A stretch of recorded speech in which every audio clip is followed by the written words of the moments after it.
the most beautiful brand in the world. You know that we are the #1 jeweler in the world, #2 in watchmaking worldwide. How does Cartier keep its spot? You're saying it is the #1 brand, #1 company out there. How do you maintain that? First rule, be more creative than anybody else on the market. And I think that we have succeeded. We continue to be very successful in terms of creativity and innovation. Do you feel you don't have to worry about economic turbulence?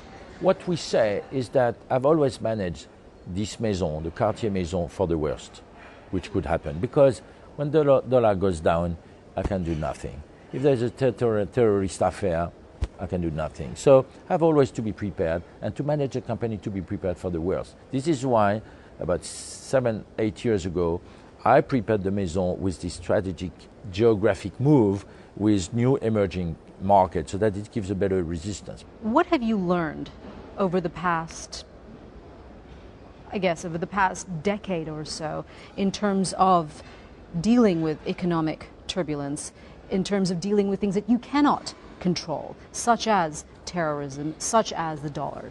We had a period at the end of 2001, starting with September 11th. The US market for some time was down. Then you had the SARS in Asia.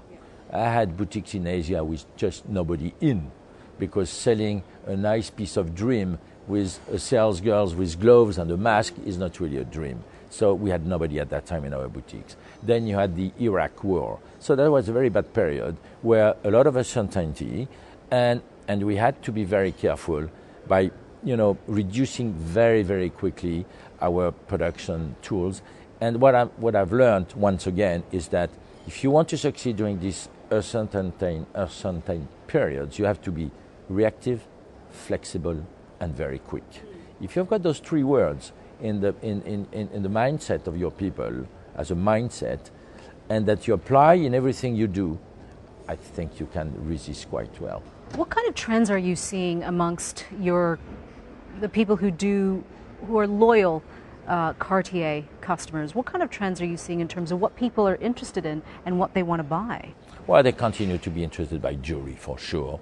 I mean, the jewelry market is booming, and also more and more people are buying branded jewelry.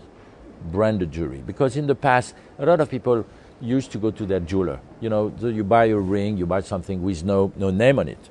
Now the trend is more and more to go to a brand like Cartier, to buy a branded piece of jewelry, and I'm very happy of that, because they are very confident, and they know that if they go to Cartier, I've got my responsibility when I'm selling something.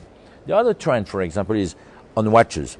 People are buying, it's not new, but it's even more than before, bigger and bigger watches, even for women. Women, if you look at women, a couple of years ago, 10 years ago, they were wearing much smaller watches. Now they are much bigger.